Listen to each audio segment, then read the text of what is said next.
আহারে বেন্যা কালে পান্তা ভাত খাইয়া বাইরাইছে।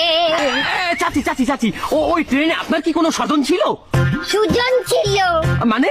সুজন আমার নাতি, রাস্তাইতে পরীক্ষা দিতে গেছিলে।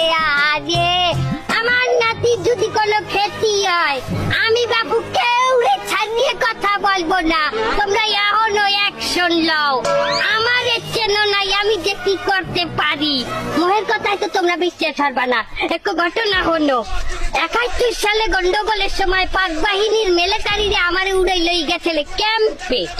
তারা আমার কলে বেশিক্ষণ রাখতে পারে নাই। কেন? আমার এই থতমা পাস করা। আমি যে গাইল খামার দিতে পারি, আমার যে মুখ খারাপ, মা বোন জোলাপ দল্লা পল্লা দপনা আমি তুল্লা গাইল খামার দিচ্ছি। লাস্টে মিলিটারি দুজন বইমি করিয়ে দিচ্ছি।